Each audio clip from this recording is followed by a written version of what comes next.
Good morning, everyone. Thanks for joining us today to review the Acuity Scale and look at the new data entry format that's been developed in Outcome Tracker.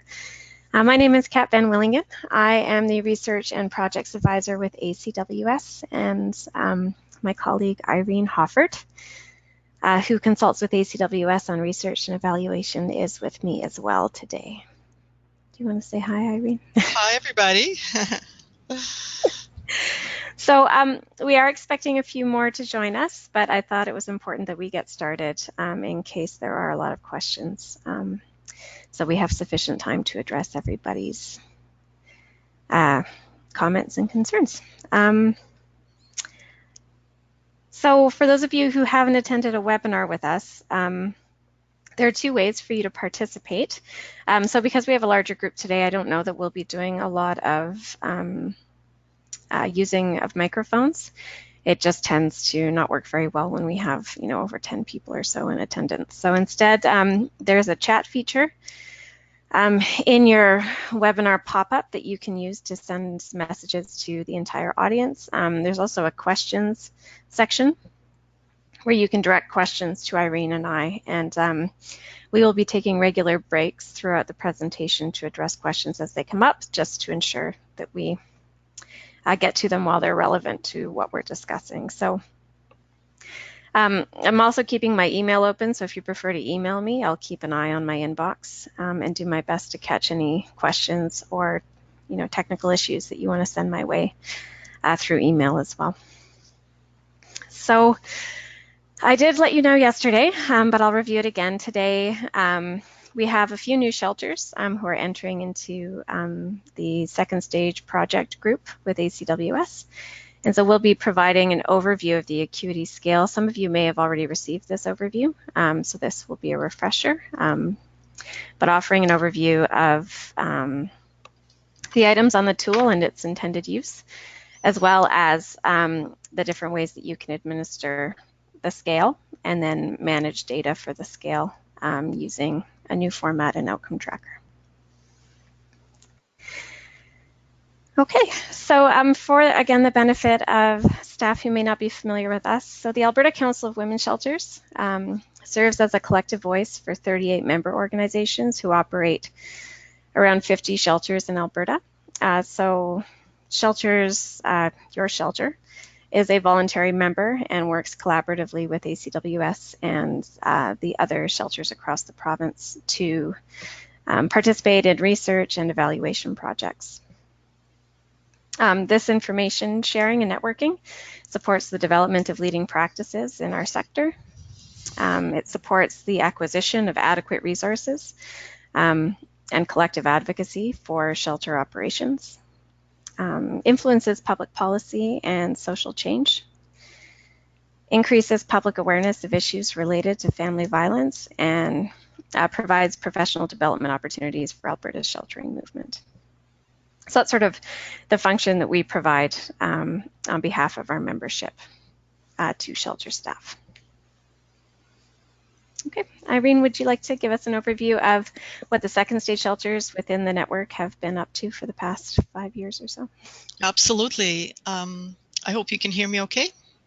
Yep, your sound is great. Great. Okay. So as Kat had said, we had started the second stage shelter project about 4 or 5 years ago.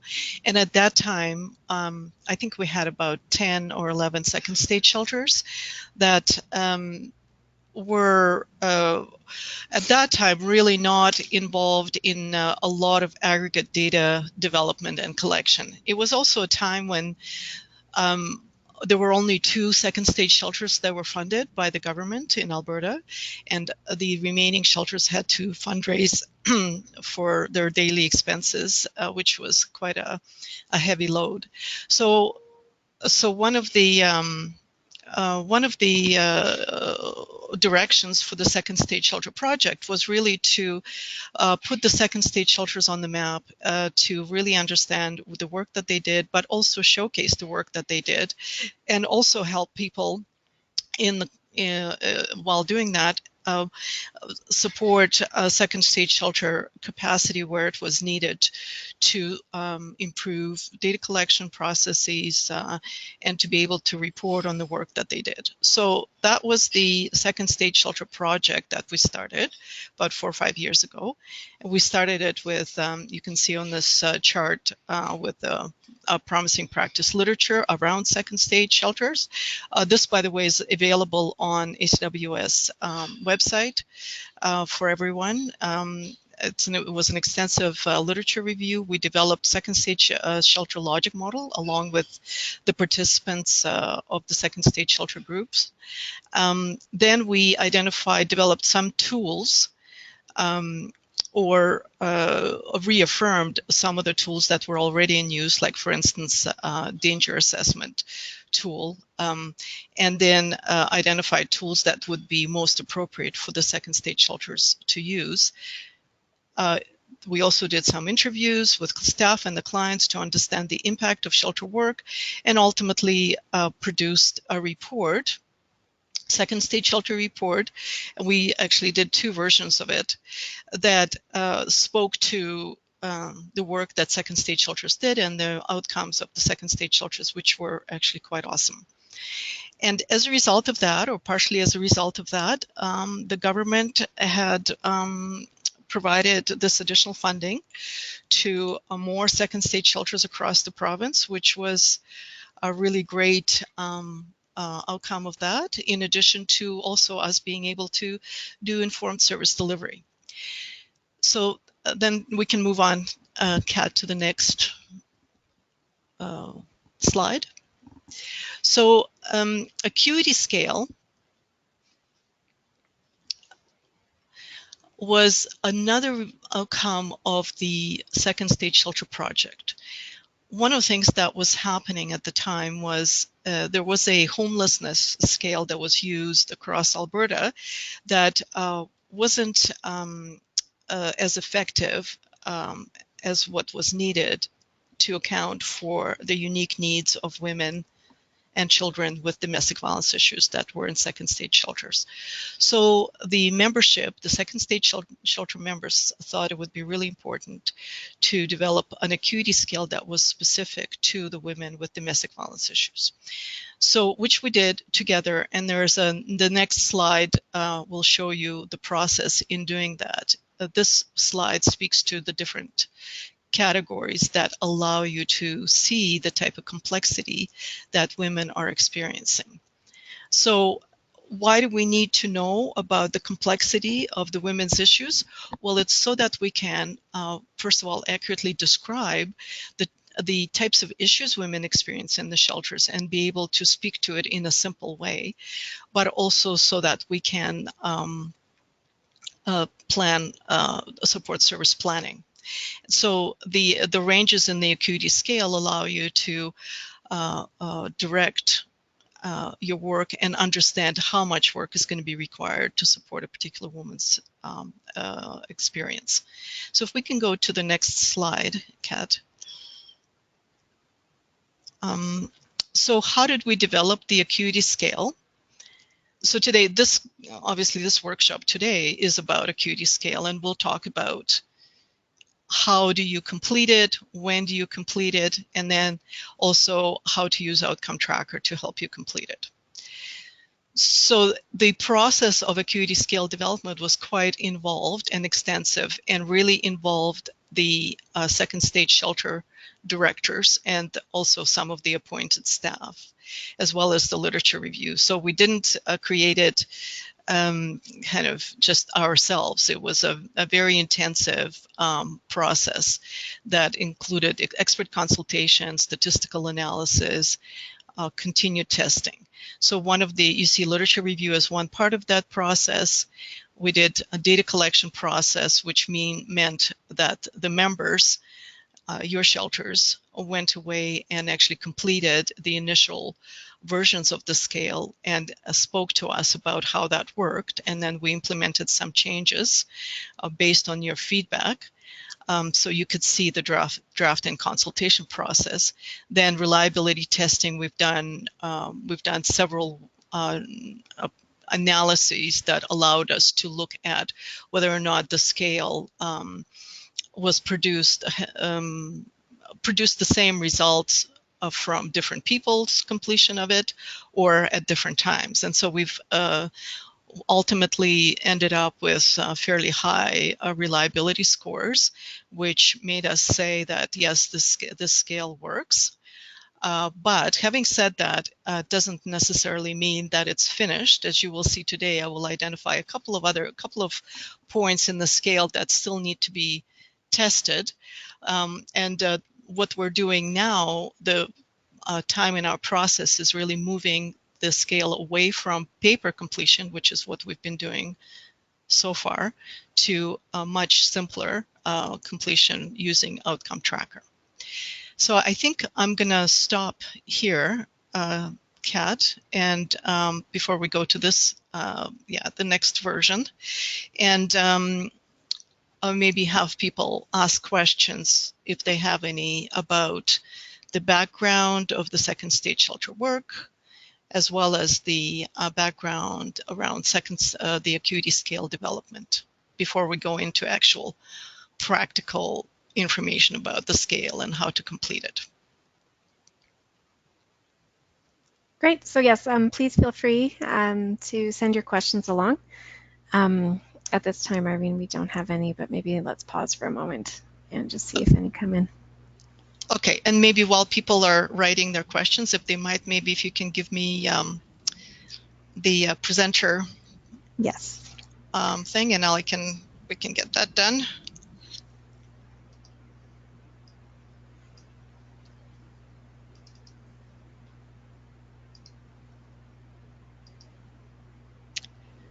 All right. So it doesn't look like there's any questions then? Not at this point, no. Okay, so this document that I'm showing you is one of the documents that you've received. And Kat, did you want to speak to where people can get the most recent version? Oh, yes. So Irene did point out to me that the version we had sent out yesterday was missing a section on the scale ranges. So if you go to the handout section of your GoToWebinar pop-up, they'll both be available for download, both the instructions and the latest version of the Acuity Scale paper form. I will also circulate those again via email later today or tomorrow so that you have them in your inbox as well. All right, thank you. So this document, the description and instructions, is the document that you should be filing somewhere in your agency so that for your own reference, as well as the new staff as they come in. It gives you a bit of an overview of what I've already talked about in the presentation and grounds whoever is going to be using the scale in the purpose of it and use. So you could see some of the points here that it's intended for use in second stage shelters. It is not intended to be altered. It tells you about the range of its uses, for example, individual case complexity, assessment, outcome measurement. The scale itself has 28 items, as we'll see in a little bit. I'll actually put the scale up on the screen and we'll all go through it together. Each item has a possible score of 0, 3, or 5, and that is so that we can really be able to see the differences between people with low acuity or complexity, mid acuity or complexity, and then high acuity or complexity. And you can see here's again the categories that we showed you in the PowerPoint, and the kinds of scores that result in the type of complexity that women may experience. So you can see low complexity means that there might be some issues present, but they're really well managed by the woman or her external supports, and that supports from shelters are not required, at least in the immediate future. Moderate acuity, that there might be issues present, but most of them are well managed. although some might not be. High acuity, many issues present, and many require services and supports. And then very high acuity, the issues are present in almost every area, and almost all require services and supports. So this, you will see, translates into scoring as we go forward. But the scoring will just happen once you score each of the items, and it will be added together to provide these particular categories. So now, before we move on to the actual scale use, maybe Kat, if you wanted to talk about some of the caveats and instructions. Again, this is Sure. just, before we go there, just this is really important to have as a reference.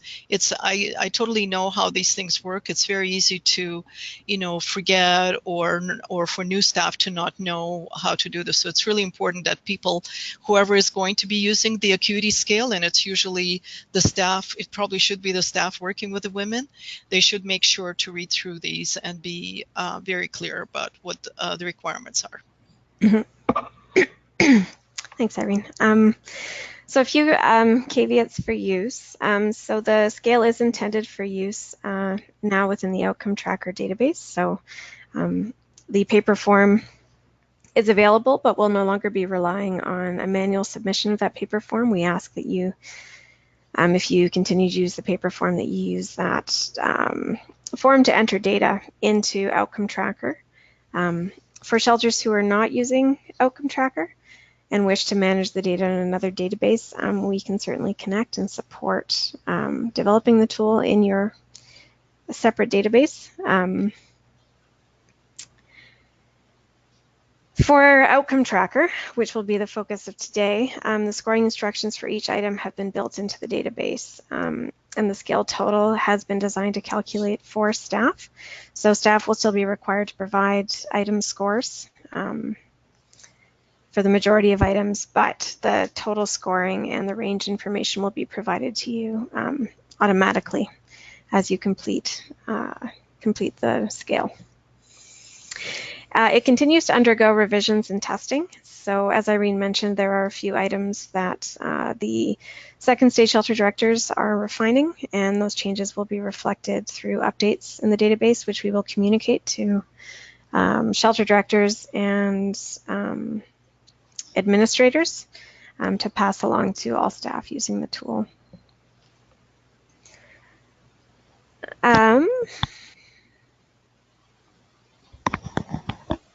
So when the scale development is complete, we intend to have the Acuity Scale completed several times over the course of a woman's stay. And this is to track progress in her services in the shelter.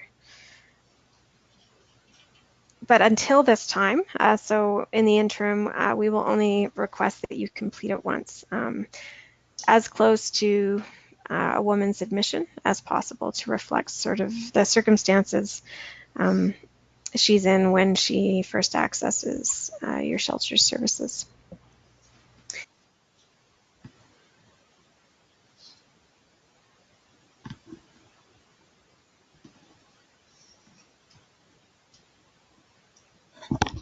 Kat? Sorry, everyone. I've been talking with my microphone muted. Thanks, Irene. Yeah. Great. Okay, so let's go back to caveats for use, which I just finished, but nobody heard. Irene, do you mind? Thanks. Okay. I was wondering if it was my mics. That's why I just had to check. Thank you. Oh, Yeah. I'm so sorry. Yeah, All no. right. So as Irene mentioned, the intent was always to have the Acuity Scale designed into Outcome Tracker, which is the database that's used by the majority of our members, or a similar database that we can, for shelters who don't use Outcome Tracker, we can support having the tool designed into. Oh, can you scroll up for a second, Irene? I just need those first bullet points. The tool as it's designed in Outcome Tracker still requires staff to enter scores for each item and use their professional judgment as well as woman's perspective on her circumstances to respond to those questions, but the totaling of scores has been automated, and information on what range of acuity a woman falls into has also been automated into the database tool. The scale in general continues to undergo revisions and testing, so some questions and definitions as well as score categories may change as the second stage shelter groups develop their understanding of these service areas or areas of concern or acuity. Similarly, to reflect those types of changes as well as technical improvements, the Acuity Scale will continue to be refined in Outcome Tracker, and we will communicate all changes with shelter directors and administrators and ask that those staff share relevant information with all staff who use the tool. So do expect that even though we are rolling the tool out in the coming weeks into your OT sites, it's still subject to change as we continue our work as a collective. Eventually, we are hoping that the tool will be used several times over the course of a woman's stay, but for the time being, we ask that it's completed as close to a woman's admission as possible, ideally within 1 month of her entering your second stage shelter, provided there's sufficient information about her circumstances to complete all of the items. So instructions. You can continue to use the paper form or the Word document. We ask that you note the version that you're using and work with the most recent version of the tool. However, historically, shelters have been submitting these items or these scales to Irene in paper format, either over email, fax, I'm not sure, a number of ways. But we're asking now that it is entered into Outcome Tracker, and then we can access the data and analyze the data that way. And that supports our ongoing access to aggregated data, supports our analysis and our work informing the tool development. So please do your best to enter it, even if so if your shelter's workflow is to complete data entry at discharge, we do ask that the acuity scale is entered closer to a woman's intake than her discharge. Did you want to make a comment there, Irene? I didn't mean to cut you off. Yeah, no, I was actually so the form, the Word form, we're suggesting that people still use that. It's just probably because it's very difficult to enter acuity scores directly into Outcome Tracker without first having it in some kind of paper form.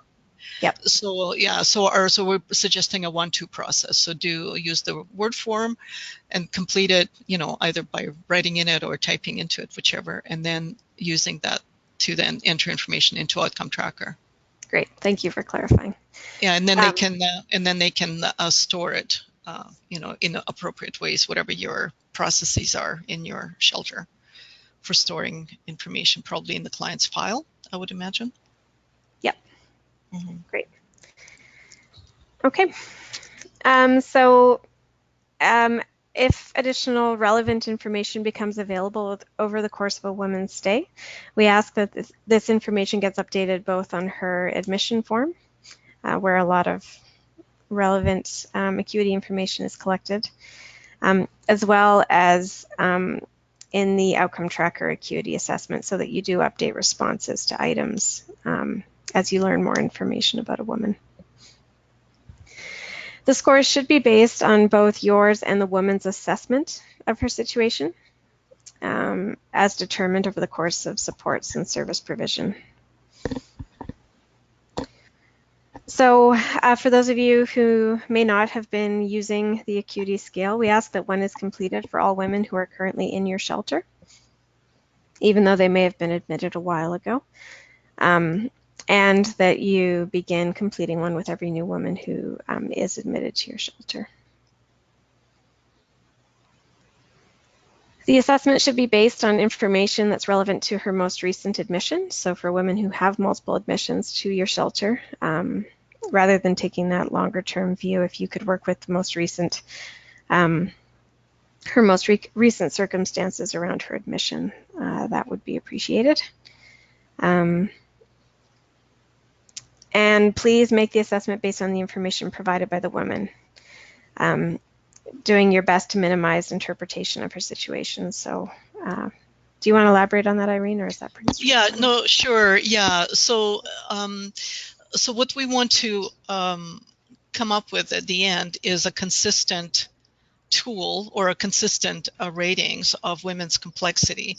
And so then sometimes what can happen is women might or workers might say, well, because she says that, it probably means A, B, or C, right?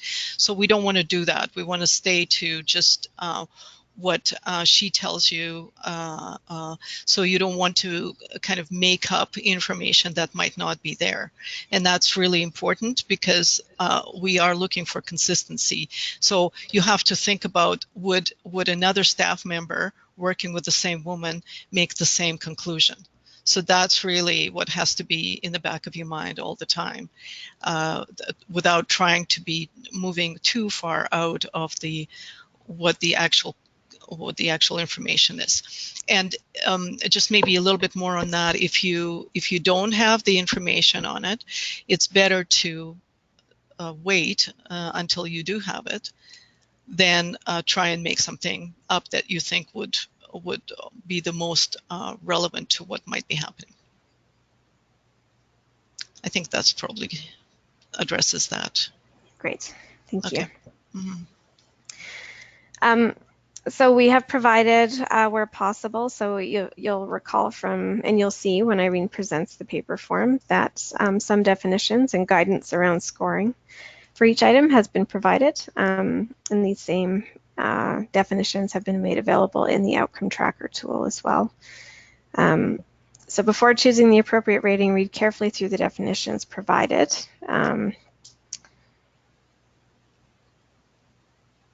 And then write or type the selected score associated with your assessment in the score fields in all of the versions provided. And I've added here, and we'll remind you again at the end of the presentation, that we are available to support data entry and understanding definitions for the tool through our OT support at acws.ca account. So we will funnel all of your questions through that email account and ensure that they're addressed in a timely manner.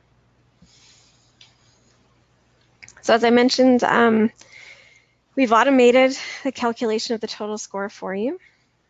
The calculation of the total score does require that you complete at least 26 of the 28 scale items. We can't generate a total score if fewer than 26 items have been completed. So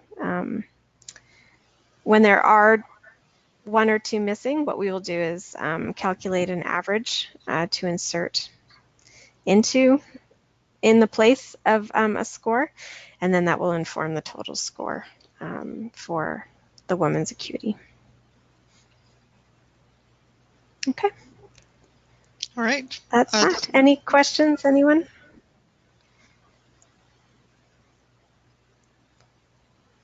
Okay, I will. Oh.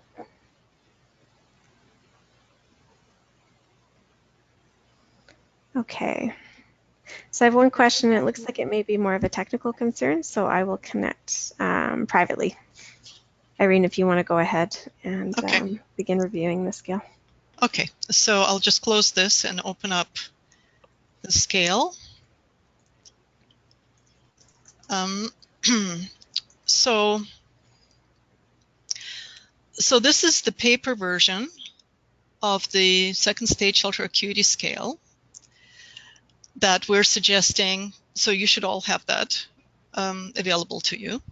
And we're suggesting that you complete this before putting the information into outcome tracker. Now, again, it doesn't have to be in paper, but you can do it in Word or whatever way works for you the easiest. Just that way you have a record of the scale, and you can also kind of go back to it and think about the work with the client in the context of your case management work. So just a quick reminder. So what is the scale again? It's really a way for us to speak to all of the different issues that the women might experience and understand how much of the complexity she's living with, right? So as you know, women in domestic violence situations have quite a few things to deal with. And we really want to understand all of that. And these items, the acuity indicator items, reflect, as I said earlier, the literature as well as the shelter directors' conversations as well as testing as the items that really speak to the complexity of the issues for women experiencing domestic violence. So the first things that we ask you to do is complete these kind of informational, identificational pieces. This is really just for your information. We are not going to see these scales. So this is for you to just be able to track this particular scale. So for example, once you've entered information into Outcome Tracker and you find that maybe something wasn't entered correctly, or you want to just go back to the actual form, you can track back that form, right? So then you have your name here, you have the date of completion, woman's name, and the date of admission. The date of admission is important. Remember when Kat was talking about it being the scale being completed to the most recent admission. So when you're putting in the date, you're thinking about her situation with respect to that particular admission rather than maybe some other previous admissions that you've worked with her on. So then the scale is divided into several categories. So the category A here is safety. And you'll see then others as poverty, there's children, and there's a variety of other indicators that we'll come to. So this allows us to also get scores with respect to each subcategory to understand where the complexities are the highest. So under safety, there's three things that we want to understand about women's experience. Risk of femicide, so how likely is, how at risk she is from her partner or other people in her life, the level of violence she has experienced, and whether or not she has engaged in staying safe. So all of these are a reflection of the complexity with respect to safety. So under risk of femicide, we're looking at the danger assessment questionnaire that you already would have completed. You probably do that fairly early on in the woman's admission. So that, Kat will talk more about this, but this is probably going to be one of those scores that'll be automatically populated in your outcome tracker that you won't even need to enter. And you can see the instructions for each of the scores tell you exactly what scores fit under what range, right? So a score of 0 would be variable range on danger assessment. Score of 3 would be increased range on danger assessment, and score 5 would be a danger assessment in severe or extreme range. And the outcome tracker will also make it possible that it wouldn't matter which danger assessment you complete, whether or not it's the regular DA or the Walking the Path Together DA or the DAR, I believe it's called, for immigrant women. Is that correct, Kat? Oh, DAI for immigrant women. DAI for I for immigrant. Yeah, thank you. So that's probably one of the pretty straightforward items. So if we go to level of violence, so now here we're looking at the exposure to violence that the women have experienced, and the score of 0 is there's no physical violence, but there is possibly some emotional, verbal, or psychological violence present. Score of 3, now that kind of escalates where we have frequent emotional, verbal, or psychological violence and infrequent physical violence. And you can see a little bit more of a definition of what that means. And score of 5 would be presence of frequent physical violence or any violence that results in physical injuries. So if you are completing as a shelter DVSA, domestic violence survivor rating scale, you would be able to, this will help you get at that, as well as also looking at the type of violence that women have experienced, and you will be tracking that as part of your intake as well. So is the woman engaged in staying safe? So by definition, all or most women who come to second stage shelters are at risk, right? So she is not totally safe. So we're looking, a score of 0 doesn't mean she's totally safe, because that wouldn't be ever the case, but it really just means that she is actively engaged in keeping herself or her children safe. Also, she holds her partner accountable for abuse. She actively engages in safety planning, and she also seeks sanctions for abuse. So she's very active in keeping herself and her children safe. And then a score of 3, she's intermittently engaged. So sometimes you can see evidence of that, and sometimes, she's not ready to move forward yet with engaging actively in that work.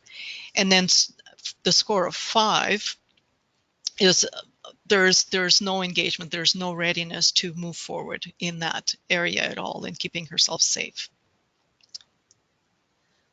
Okay, so that kind of gives you a general idea of how the scale unfolds. So to speak to now poverty, that includes financial situation, education, English and basic literacy, and transportation. I'm just going to pull that up, maybe make it a little bit smaller. So these ones now, so you can see that some of them speak quite a bit to the amount of assistance, shelter staff assistance, that's required.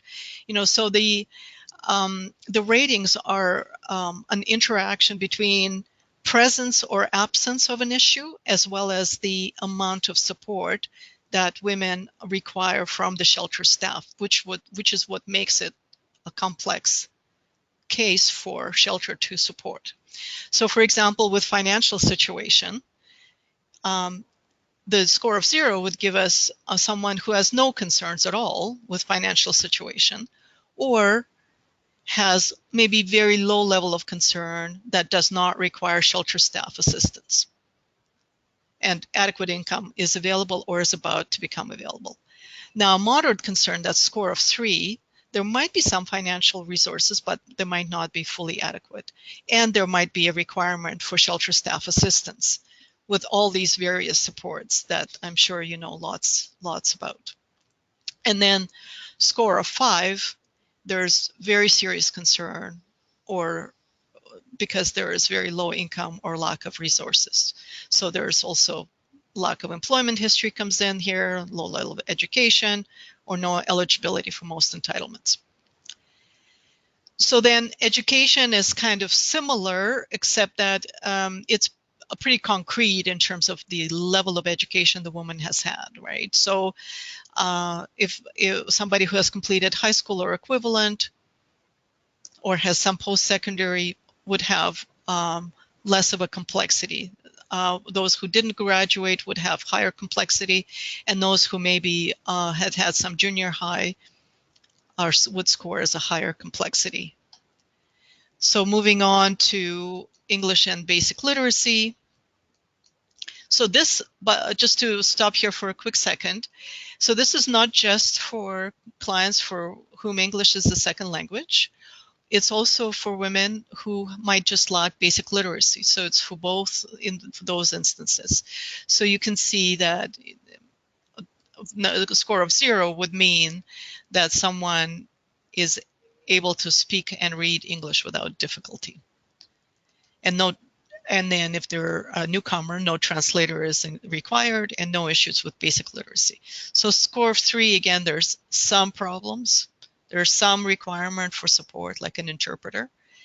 And then score of 5, this is specific to newcomers where a translator is required, and without a translator, the woman is not going to be able to be understood in the shelter. Transportation, so no issues in transportation. So doesn't necessarily mean that somebody has their own vehicle, but it means that they may access a vehicle whenever they need to, or some kind of a mode of transportation.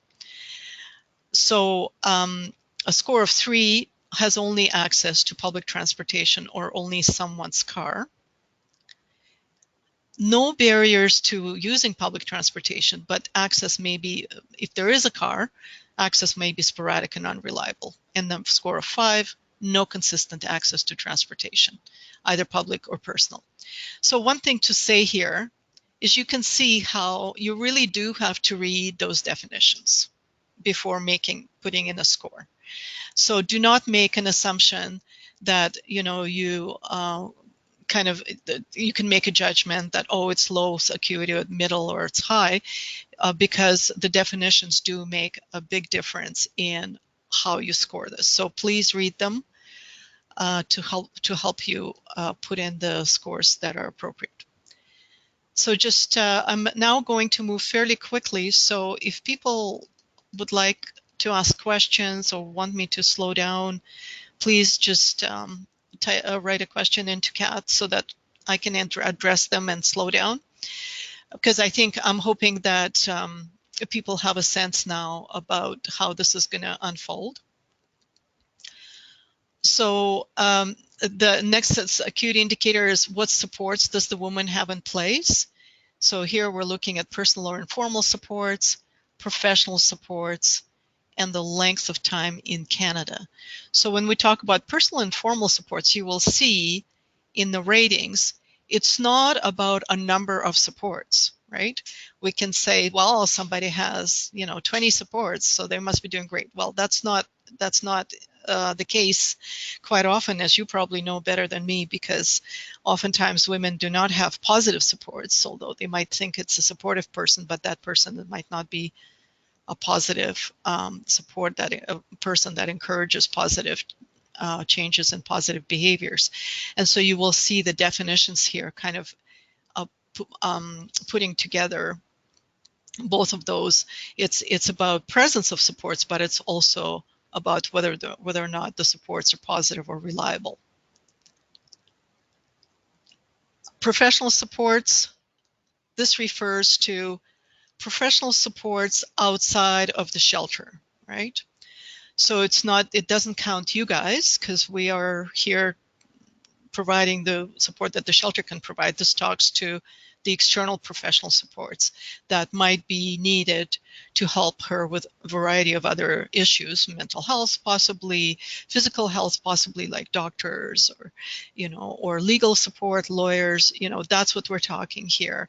And really the questions speak to, does she have the supports, those external supports that she needs to help her negotiate the issues that she has in place. And then length of time in Canada or off reserve. So this is quite often when we talk about immigrant women, we talk about length of time in Canada. But women who live on reserve experience just as much of a settlement issue as the newcomer women. And we have to not forget that and also account for that in the ratings of complexity. So this particular item speaks to both the newcomers and the Indigenous women. And it speaks to the newcomers or the Indigenous women and their length of time that they have been either off reserve or in Canada, right?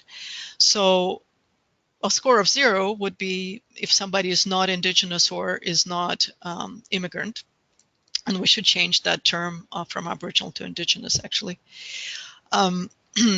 Or if somebody is a newcomer and has lived in Canada for over 3 years, or if somebody is Aboriginal and has lived off reserve for over 3 years, or has never lived off reserve. You will see in the italics under the length of time in Canada, that's an important piece, that if the woman has a history of leaving and coming back to reserve please consider the most recent instant for scoring, right? So we're not talking about she's been back and forth off reserve for the last 3 years. No, how long has she been off reserve, the most recent instance? And if it's only been a month, then you would need to score it appropriately. Okay, so I'll move on. I'm not going to read through this unless people, I'm assuming there's no questions, Kat. I can probably kind of keep going. Yep, none at this point. Okay. All right, so housing stability. So as you all are aware, that's an important complexity characteristic. And if somebody doesn't have housing, it creates a significant issue in their life. So the first one is type of housing. So we're talking about immediately prior to admission to this shelter. This is important to remember. So quite often that would be an emergency shelter for second stage shelter admissions, right? So many of the women would have a score of 5, which is the woman is living in short-term housing, which is a hotel, motel, couch surfing, family, friends, or an emergency, which is the emergency, women's emergency, or homeless shelter. Or you can see also added in here in housing that's unsuitable for human habitation, or she might be homeless. So the score in between, she's living in some kind of transitional housing. So maybe a woman was living in a second stage shelter in another town and then came to your second stage shelter, so that you might give it a score of 3 then. If somebody comes to the second stage shelter, this would be probably an unusual case that somebody who's living in permanent housing, then they would receive a score of 0. Number of times they moved residents. Again, this is in the year prior to shelter admissions. So now that they've admitted to shelter, the shelter admission itself does not count as the number in your number. What you count is how many times before she was admitted to shelter has she moved, right? So quite often for those women who might have been in emergency shelter before they came to second stage, they possibly would have lived in a permanent housing, and then they moved with family or friends, could be, and then they might have moved to emergency shelter, and then they might have moved to your shelter. So that's I think 2 moves, right? From permanent housing to friends, and then from friends to emergency. So that's 2 moves, and so that would be a score of 3. Okay. So women's mental health or wellness or trauma. So it's a really broad category here. And just to affirm with people, we are not expecting you to be a mental health assessors here, okay? So we'll talk more a little bit about that in terms of how to score some of these. The numbers 13 and 14 are pretty straightforward in a sense of, it's really more about having or not having that information that women might or might not have shared with you. So if a woman was abused as a child, she would, or witnessed abuse as well, she would receive a score of 5. If she didn't witness or experience abuse, that's a score of 0. And you can see that, there's no score of 3 because, there isn't, everybody is impacted significantly by abuse. I don't think we could come up with a middle score on this. The number of prior abusive relationships, again, pretty straightforward, no abusive relationships prior to the one which caused her to come to this shelter, then 1 abusive relationship prior to the one, and then 2, right? So this is the number 15 is where things get a little bit more complicated. Again, we include, you see in the italics there, mental health concerns are defined very, very broadly here. So what we're expecting here is for you to, it's your professional judgment and it's women's reports, and your judgment is based on an observation, right? So if you observe something that looks like somebody is experiencing depression or anxiety or any of the other issues, then that would be, you would be scoring that. Or if the woman personally reports some issues, then of course that would be justifications for scoring. If you are unsure, you might consult with others.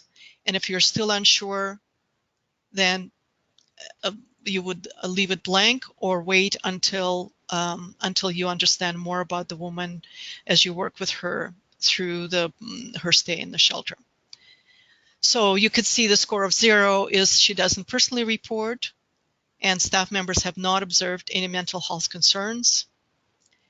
And the score of 3 is she does report some concerns or staff observe concerns, but they do not require support for program staff. So there might be already supports in place and it's managed well. Score of 5 is there is presence of some kind of concern and it's not managed well. Okay. No questions on that one? None at this point, no. Okay. So suicide risk. So again, similarly, as most of the questions in this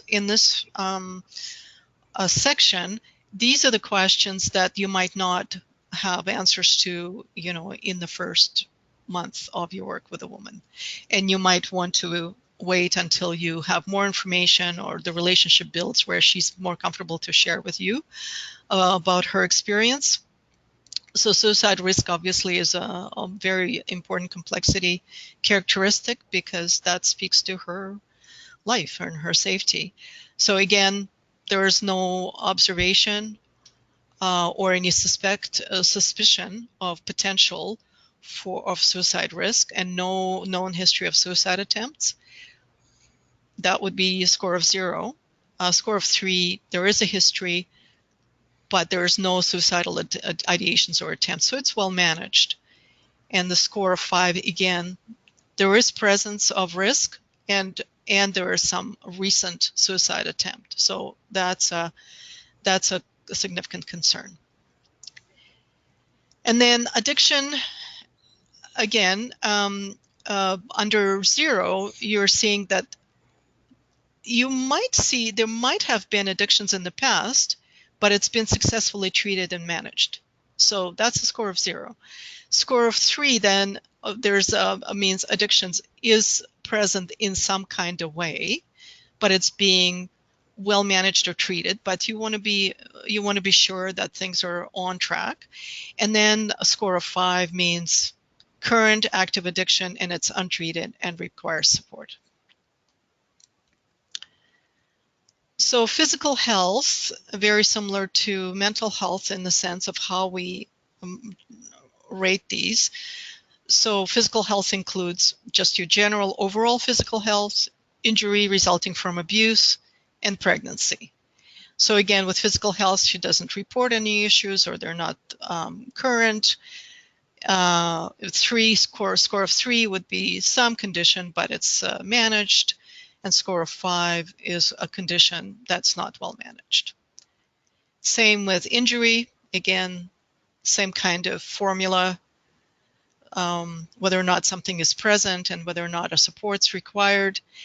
Pregnancy, a 0 would be obviously if somebody is not pregnant. Let me just say this, that when the scale is complete from your perspective, a no is never a blank, right? So if somebody is not pregnant, don't leave it blank. You always have to put in a 0, right? So the blank should only reflect instance in which you do not know the answer. Okay, that's really important. So 0 doesn't mean I don't know. 0 means low acuity in a particular item. So with pregnancy, the score of 3 means that woman is pregnant, but there is no issues with the pregnancy, and the score of 5 is high-risk pregnancy. So admitted children. So this is the place where we're probably going to see some changes to the scale. And that is because this complexity is being rated with respect to admitted children only, which, as we probably all know, quite often there are other children women who are not admitted with a woman, but are creating a significant issue in her life and may also require that shelters provide some kind of support with children's services or, custody issues, etc. So at this point, and we're asking you to just follow what's in the scale right now, at this point, this only speaks to the admitted children that are admitted with a woman. We are likely going to revise that to look at children that are not admitted and speak to some of these same issues, like, for example, child protection involvement would be very relevant, the age and the children's concerns with respect to mental, behavioral, or physical health.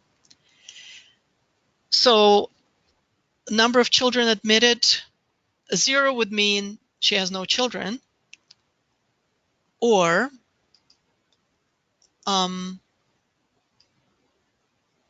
children are in child protection services, so, or with relatives or friends. So this is, we'll change that probably in the future, but at this point, it only speaks to the number of children admitted with her.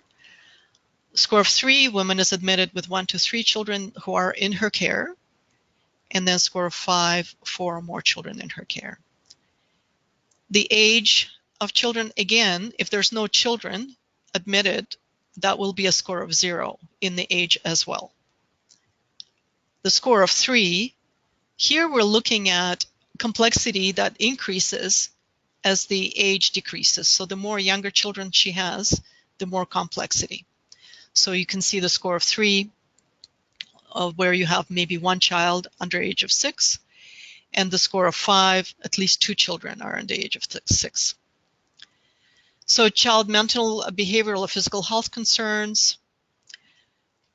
So it's exactly the same formula as what we've seen with the mental health, women's mental health rating. So it doesn't change. Child protection involvement. So 0 would be no involvement of any kind, or no children are admitted. There is some kind of history, but there is no current involvement. And score of 5 is there's current involvement, and there's examples there of situations that you should rate as a score of 5. So finally, parenting stress index as the last item in the admitted children. So not everybody might be completing the parenting stress index. And that might be until your organization possibly makes the decision to complete that scale. That might be one item that you will leave blank. It's one of the reasons why we decided that we should allow for 2 items to be left blank. So PSI is likely to be 1, and it might happen that there might be another one that you just are not able to get information about. So Kat, there's going to be PSI training at some point, right? That will explain all these ratings. Yes, so Susan, on Thursday, we're offering another training to the second stage shelter staff group, and Susan will be reviewing the PSI and the scoring for that tool then. So okay. So then people, once they do that training, they'll understand what we mean here by talking about percentiles. At this point, for those of you to whom this is going to be a new tool, it's probably not going to make a huge amount of sense. But if you can just bear with us and wait till Susan's training, you'll know that very well by the time she's done. So just moving now on to the final one, which is the system involvement. So this particular subcategory speaks to how many major systems is the woman involved with. It goes beyond professional supports. It's really about what significant issues does she have that require involvement of major systems. So one system we're talking about is the immigration system, right? And so that's what number 26 is about. And you can see the different immigration statuses that would give you different types of scores. the legal issues, as you well know how significant that could be. So if there's no legal issues that she's experienced, a score of 0. If there's some issues, but they're well managed, that's score of 3. But if the issues are not well managed and require lots of support from the shelter, then that's a score of 5. And then overall system involvement, that's kind of like a catch-all item. All the other systems, and what you would be doing, you would be counting the number of these major systems with which she's involved. So if you can see that if she has involvement with 4 or more of these, then that's a score of 5. And that would be a duplication of the 27 and 26, but we did want to have like an overall understanding of her involvement with systems. So that's I don't see any, I'm assuming there's no questions here. So the total score here, you don't have to complete unless you really want to, because as Kat had said, it'll be automatically calculated in Outcome Tracker once you enter it in. Then what we're asking, the box at the bottom asks you to put in any suggestions or feedback you might have. So this is important for us, actually essential for us, because we're still developing the scale. And you might have, I'm sure you will have some really great ideas, given your expertise and working in this field, about maybe some ways, better ways to define things, better ways to make things, to state things clearer. Maybe we've really missed out on some really important complexity characteristic that's not included. And then also, when you start entering it into Outcome Tracker, I know that Kat will be interested in having your feedback on how well that's working for you as well. So this box will be available for you in Outcome Tracker for you to put in all your notes. So we would really appreciate your suggestions. Of course, if it's perfect in every way, you don't need to fill it out. But if you do have any ideas, that would be very helpful. So that's the Acuity Scale. Now that's probably a lot to take in. We do have one question, Irene. Okay, awesome. Great. So one participant's asking for clarification on what is meant by involvement for item 28. So if someone is involved with the education system, what does that look like? The other types of involvement listed are straightforward. So I think she's seeking clarity on that specific type of involvement. Right.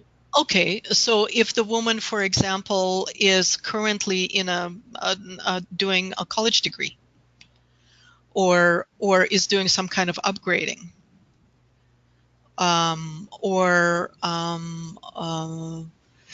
is maybe doing some kind of online courses, anything, so she's actually involved, engaged in receiving some kind of an education that's taking up her time and probably has a additional stressful impact on her life. Hopefully that addresses that question. Yes, I think so. Let us know if you want any more clarification or if that's sufficient.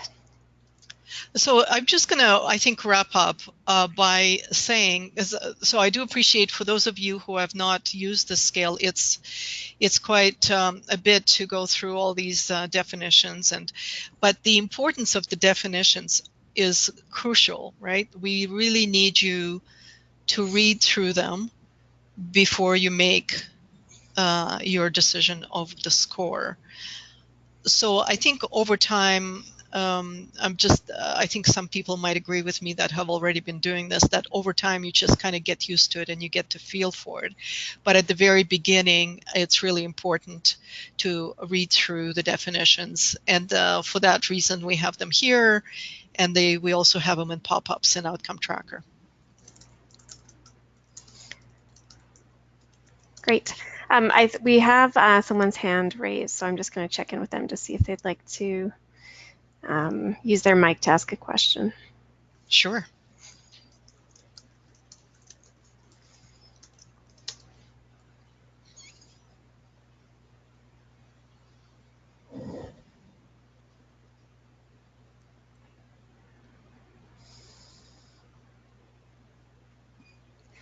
Maybe I'll just go for it. Hi, Samantha. So I've just unmuted you, and I noticed your hand was up. Did you want to ask Irene something? Can you hear me? Yeah, I can hear you Oh, well. sorry, I was trying to type because I wasn't sure. We just have a few questions wrapping this up.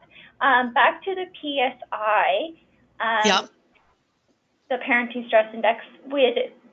We're not going to be using that because that's something we need to purchase, and we don't have that resource. So will we be putting zeros for those for us? No, you will be leaving it blank. Blank. Okay. Yeah, so thank you, Samantha, for that question, because that's a really critical question. Okay. Great. Zero always means low acuity, right? Oh, okay. It's Okay. not, it doesn't mean the absence of an answer. It means low acuity. So if you do not have an answer, just leave it blank.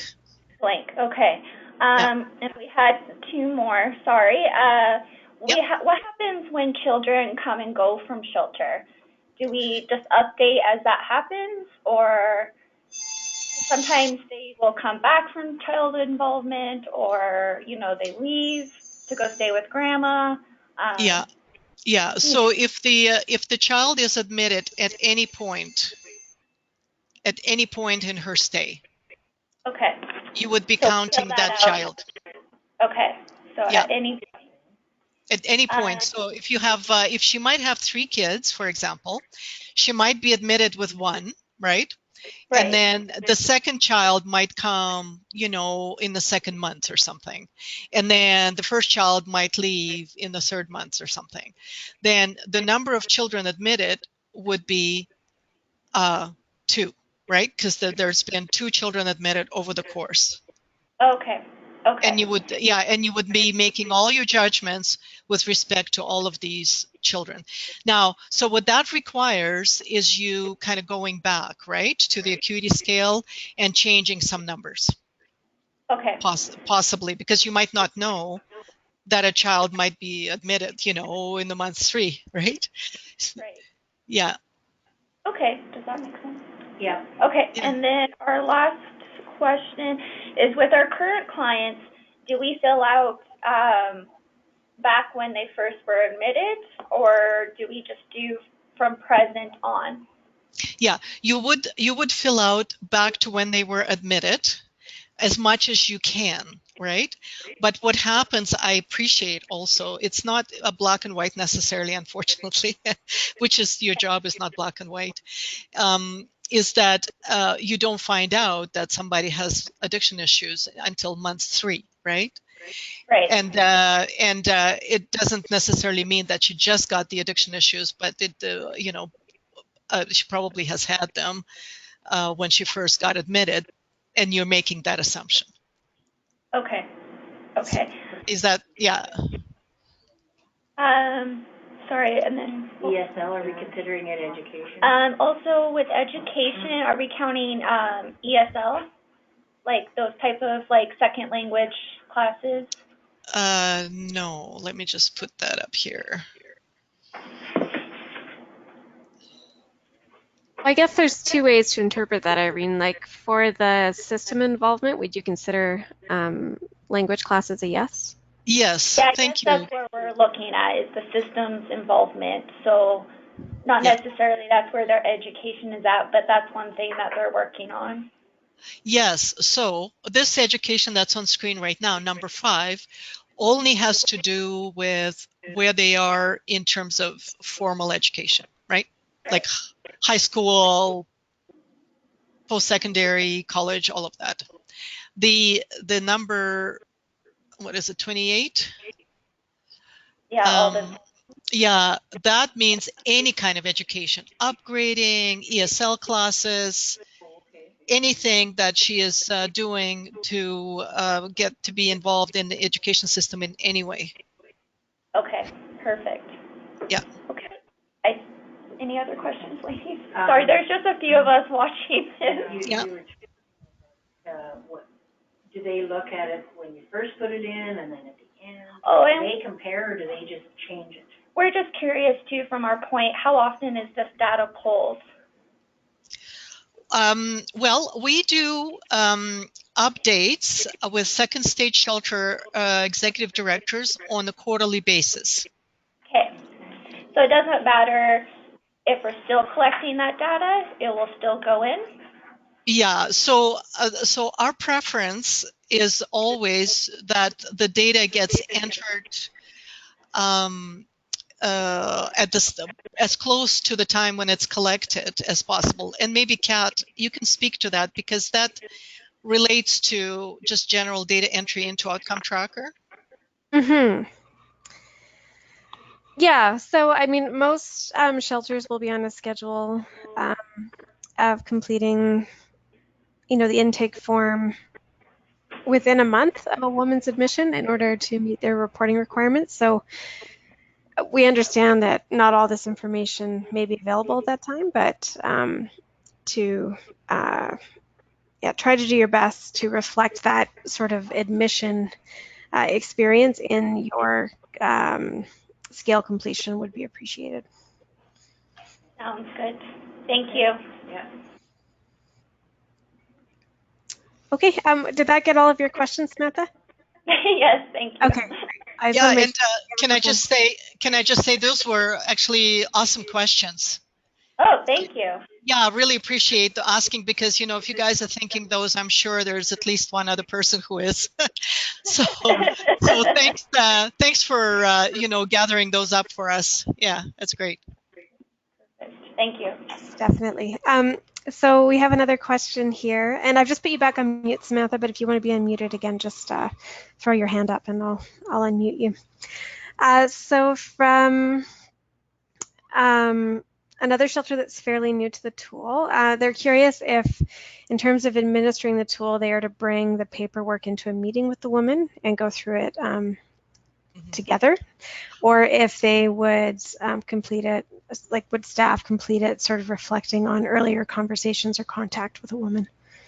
Yeah, so very good question. And it's just to really respond quickly to that, it is the second that you said. So we don't really want to come in with a form and start checking things off, right? So the idea of all of this data collection that you do for Acuity Scale or in intake or anything else you gather, it's not we don't want her to get a perception that somebody is, completing documents, but it's more about relationship building and speaking and emotional support, which you do every day anyway, and then completing, maybe making a couple of notes, which you probably do also, but not bringing the scale or any of the tools that you need to complete with you, and then completing them later on. So this has to be these questions are more a supportive information to keep you, to help you kind of think of the things that you might want to know. So, and you're never going to come up to the woman and say, what's your immigration status? Or you're not going to say, what's your this and what's your that? You get that in a conversation, right? And it's a free-flowing, open discussion when you're supporting her when she's in crisis. And we want to maintain that. We don't want to have these forums interfere with your relationship. Mm-hmm. And I think you'll see that reflected in the data entry tool as well, where we recognize that a lot of the information that would inform the scoring for each item is already gathered somewhere in a woman's outcome tracker record, and so we've attempted to summarize that information on the form to help staff reflect on what they've learned about a woman to date when they complete the tool. Yeah, good question. Thank you. Mm-hmm. Okay, so please feel free to continue asking questions about any items that you'd like clarity on, or the administration of the tool. What I'm going to do now is take back the presenter function. If that's okay with you, Irene, did you want to make any last comments? No, I'm good. Thank you. Okay, great. So I'm going to hop into Outcome Tracker and show you where when this tool is copied into your site, you'll be able to access it and go through some of the features of the tool that have been designed to help you with the data entry. So, and I'm just going to double check here that everyone's mics are good. Okay.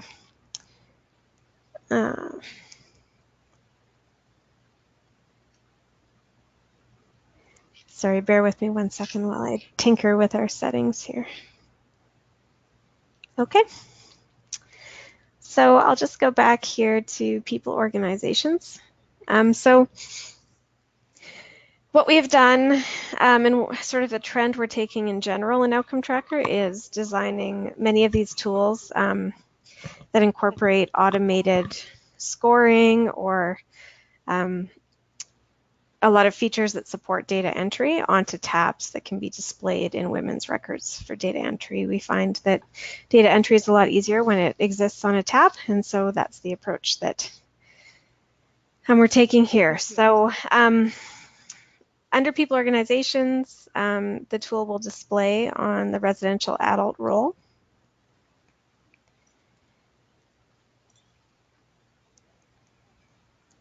And the tab itself will be called the Acuity Scale. So I've provided in the introduction just some brief instructions for you to support you with the data entry. So a reminder that a minimum of 26 of the 28 items listed below need to be scored using yours and the woman's assessment of her circumstances to obtain an overall acuity score.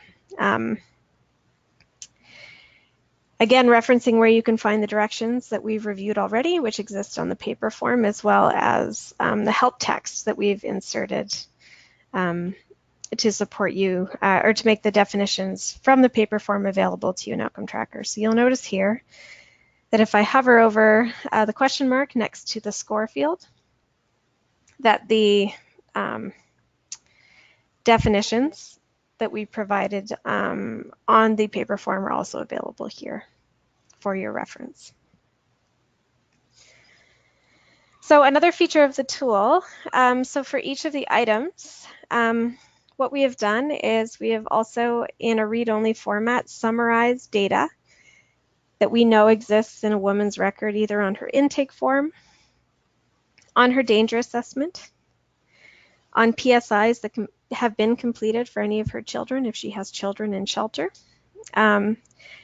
or in her children's records. We have summarized this data to display below the score field so that you can refer to it to complete data.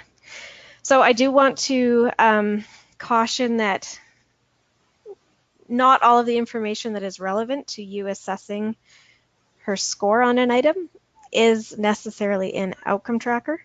But we did want to make some information available to you for reference. So this information is here for you, but you may also have a bigger picture understanding of maybe the nuance of a woman's experience that needs to be factored into her score. So there's not always a direct relationship between what's displayed in black here and what you will enter into the score field. Irene, do you want to make any comments on that? I know that was... Well, no, that was good. And yeah, maybe just actually not to say anything different from what you've said, but just to emphasize the importance of it. And that is that your judgment of the score should primarily come from, your clinical understanding and the work that you've done with women and with children. These pop-ups that are given to you here are just another type of information that will help you make your assessment. So we really want to make sure that you don't rely on your pop-ups first, that you think that they are just part of the overall kind of list of things that you consider in making the decision about the score. Great, thank you. Mm-hmm.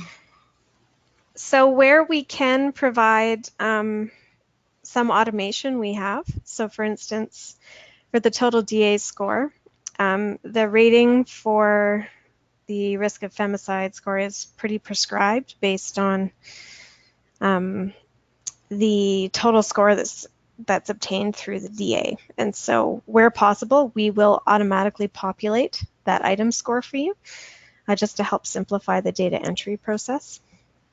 But any items that show up blank, so I've already completed this one, so these ones are showing up with data in them, but any items that appear blank will require you to input scoring and reflect on the information you've collected over the course of service with that woman in order to score. So again, they're organized under the same headings. And I do want to note, just to keep the form as clean as possible, we're only displaying items on the form where data has been entered. So if you haven't collected data on a question that might be relevant to an item, it's just been hidden on the form, just so you're not overwhelmed with information when you look at the form. But if you do add any new information to a woman's intake, it will then populate the appropriate areas on the form, so connected to the item that they're relevant to. I do want to note that the way the tool is designed, so it's querying this information based on a woman's most recent second stage admission. So that is where it will pull the information from per, some of the instructions that we've already reviewed. But just so you know that when you're updating information, where it will be updated, or where you update it will determine whether or not it shows up on this form. So I've entered in a few items here just to show you as well that at the bottom, as you enter your score, the total score fields is automatically going to calculate for you and also display information in terms of like a text alert as to what range of acuity a woman is falling into in terms of her overall score. The averaging that Irene mentioned for items that have been left blank will also happen behind the scenes. That is something we're working on right now in terms of just how to calculate it appropriately. And then there are just two more things that I really want to highlight for you.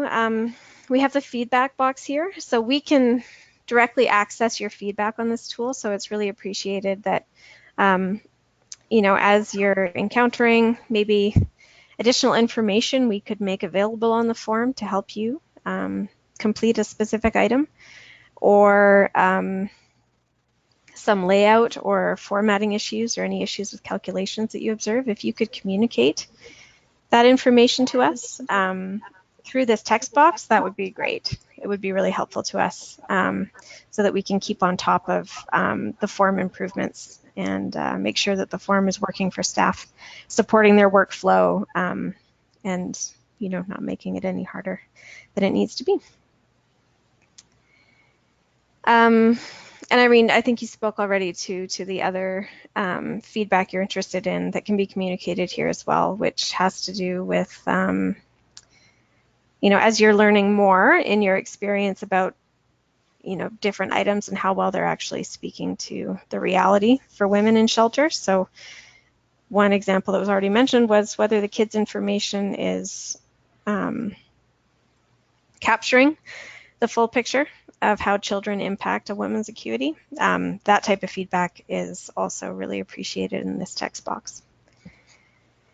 And finally, this should be looking familiar to those of you who use Outcome Tracker, but the enrollment link. So we like to link a relationship between any tool we complete for a woman and her admission information, so that we can build that connection between all the information that's collected on her record. It just gives us a bigger picture understanding at the aggregate level of how acuity may be related to other things we learn about women who use shelter services. So appreciate you also diligently using the enrollment link to connect back to the appropriate intake. And women may have more than one active intake in your shelter, so they may be in a shelter program, they may be in an outreach program, and we just ask that you connect back to the the second stage admission at this point to connect her information. Any comments, Irene? I do see a question popping up, but do want to invite you to comment. No, I don't have anything to add. Okay. Yeah. Yeah, so I won't go through it item by item because Irene did a good chunk of that. But you can see fairly easily that many of these questions you'll recognize from the intake form. The danger assessment you'll recognize from the danger assessment. The children's intake information is queried into here as well. And the PSI for those shelters who do use it. And it's just as simple as entering a 0, 3, or 5 into the score for each item. And letting your total calculate. And let's just see if I add a 3 here. What happens? Yeah, so the score will update for you. Okay, so I'm going to check in with Samantha again with some questions from Winhouse. Hi, Samantha. You're unmuted. Hi. So, from our understanding, we kind of fill this in as we gather that information and have those conversations. Is there at any point where we just start a new acuity scale? Because sometimes we're with these women over a year. So do we, like, I guess I'm just saying, like, if we keep changing the score, we won't see kind of like the progress. Yeah. I'm not sure if I'm making sense, but yeah, you are. Yeah, maybe okay. Let me. I mean, that's a good question, and I can see how it would be confusing. We do. So first of all, we do want the acuity scale, this acuity scale, to be a reflection of her situation at intake. Right. Okay. At intake. Yeah. Although, like, and this is where the gray comes in, right? Is because you might not find out until 2 months later that she's had addiction issues. Right. So what we don't want you to do is you've entered, maybe she had significant addiction issues at intake, but then through your help and putting in some supports in place, the addiction issue is now less of an issue, right? We do not want you to go back and change it. Okay, so don't change it. Right? So because, what we are eventually hoping to do, and we have to kind of go one step at a time, is actually have another acuity scale that you would administer a year or so into the stay. Okay. Right? And then we would be able to compare. But this acuity scale has to stay static in a way that's possible, to the degree that's possible, right? That is not going to reflect the improvements or maybe deterioration in some things over time. It just really reflects her status at the time of her intake, and that it's just that you're finding out about it later on in her stay. Okay, so at this point, there's no procedure to do another one. No, like that's right. Or whatever. Okay. We do want to, and I appreciate you.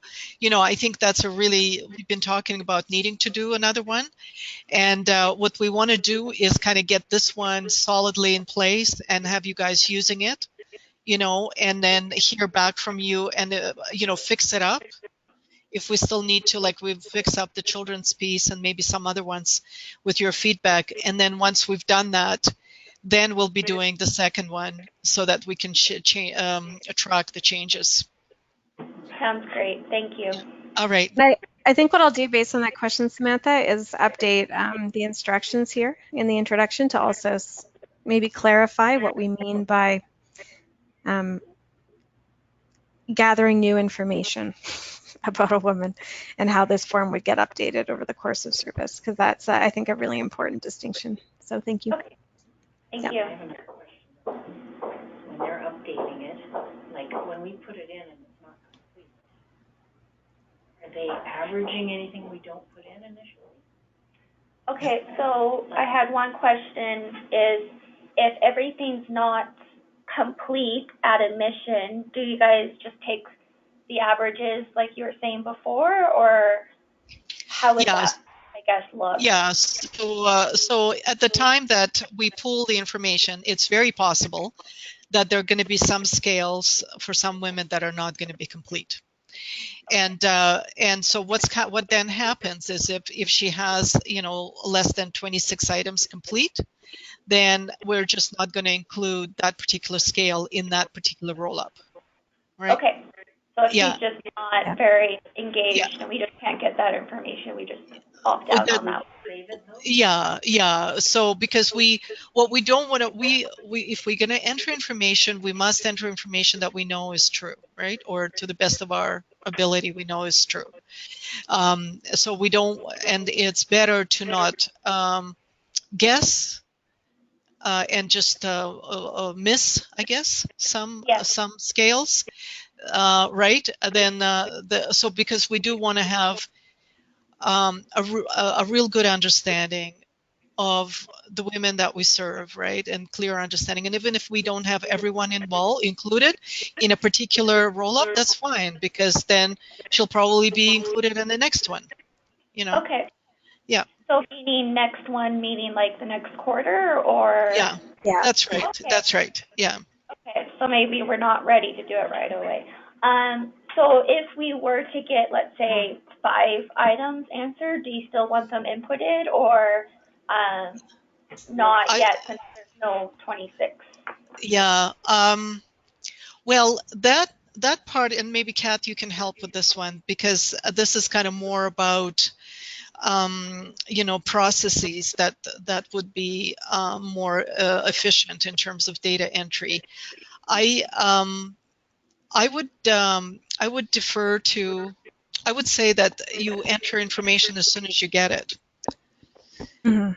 Even if you have 5, you put it in. Okay, okay, sounds great. Yeah, like we can omit records through reporting. Like when we pull the data, we can omit those records. But I think if it's really helpful to your workflow to just update the form as you go and as you learn, then we should accommodate that. So, yeah. Okay, and we should be able to save if there's only a few answered, because some forms we know can't save unless you have pretty much the whole thing filled out. Yeah, so I think some shelters design their forms that way. We don't do that in the forms we design, but you're welcome, you know, if you guys want to make changes to your forms to do that, you can. But yeah, we don't put those restrictions on our forms. So Good, thank you. I think you're that's welcome. everything on our end. Great, thank you guys. Okay, so let's just circle back here. So we thought it would be helpful for those of you new to the Acuity Scale who maybe haven't heard much about what we have learned from the data that's been collected so far. We thought it might be useful to share a little bit about that with you. So I'm going to let Irene speak to some of the results we've seen over the last, has it been 2 years, year and a half? Yeah, not so much. Yeah. So, so this is kind of a reflection of overall Acuity Scale results, where you can see that the high and very high ratings, like the pie slices that are high and very high acuity, 35 and 26, end up being at about 60, I'd say 60% of all women. So that's pretty significant when you're talking about who you're serving. And I think probably you already know this, but it's a really a good indicator for the community out there and funders to understand, the complexity of the issues that women are experiencing. So that's kind of one use for this type of information. Of course, you can also do that internally within your shelter, just your own caseloads, where you can look at, let's say, Kat might carry a caseload of I don't know what would be appropriate. Anyway, Cat might have, 90% of her caseload might be really complex women, and she has the same number as me, but I only have like 50% of my caseload very complex women. So that allows us to do some caseload management and planning to ensure that, because if somebody is really complex, you know how much time it takes to support somebody with a lot of issues. So you could, this analysis can allow you to do some case management within your organization, right? You can also look, if you look at the chart that's the table that's there, that speaks to the percent of women for each acuity subscale.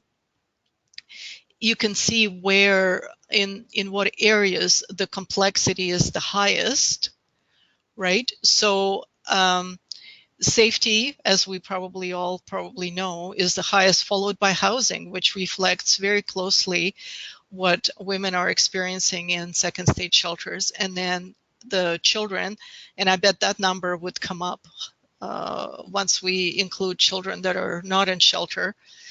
System involvement pretty high, mental health pretty high. This is the issue of mental health is kind of we know it exists, but it's, I think, a hidden issue out there in the community in terms of the impacts on mental health of domestic violence. So that's another way to look at it, to tell you what types of issues are the women most likely to be concerned about. The other thing that we can do with this that's not here, but we've done in the past, is to also look at outcomes. So, for example, look at the overall complexity score and how it combines or influences or not her results, like her goal setting results, for example, or her discharge status, her ability to transition into housing, etc. And because very likely what we'll find is that women who are have very complex backgrounds would have more barriers and a harder time in moving forward in the same way that maybe women that would have lower acuity. So this allows us to really understand people's outcomes on individual basis, right? Where are they starting from?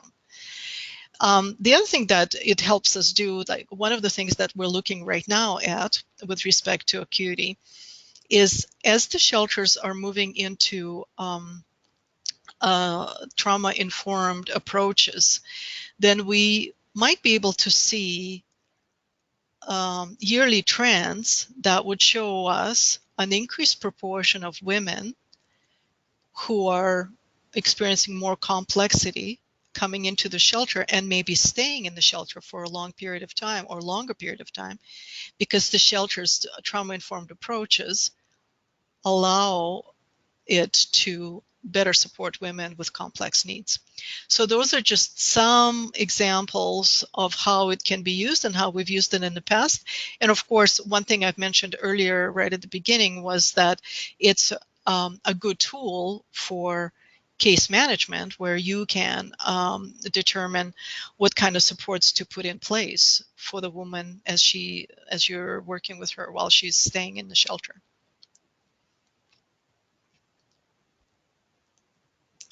That's all for me, I think, Kat. Great, thank you, Irene. So I just want to fill you in on what's to come. So the Acuity Scale, I'm sure many of you have observed that Outcome Tracker is having a tough week. So we've held off on making copies into shelter sites, but the scale will be available to you in your shelter OT site by the end of the month. We will have a section on the Acuity Scale that will be added to both the Outcome Tracker Basic User's Manual and the Second Stage Toolkit that shelters have been, I don't know if they're actively using, but that has been part of some of the second stage work that's been happening over the last few years. And we'll also circulate a link to this webinar so that you can share this session with your colleagues So it'll be sent directly to your shelter directors and outcome tracker administrators, and if those staff can pass it along to who needs to access it, that would be great. In terms of the overall tool development,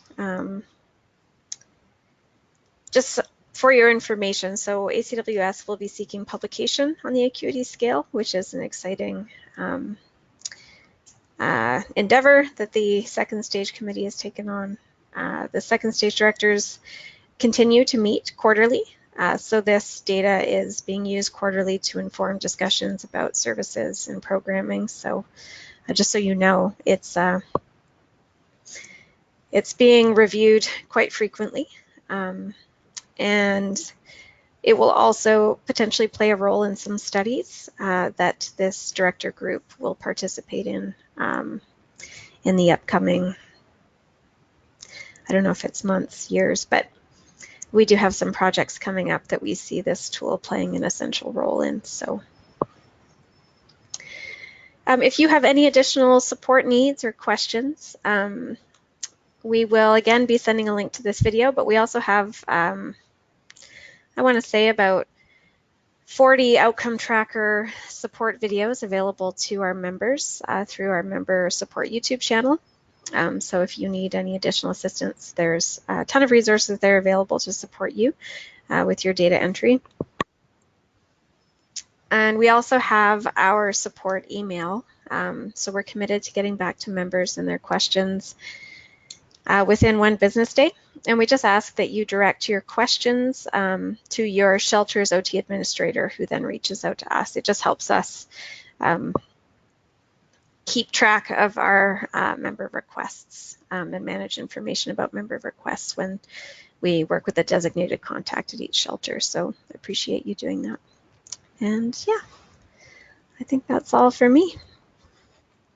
So thank you all very much for attending. Don't hesitate to reach out to both Irene and I, or I guess direct your questions to me and I can connect with Irene.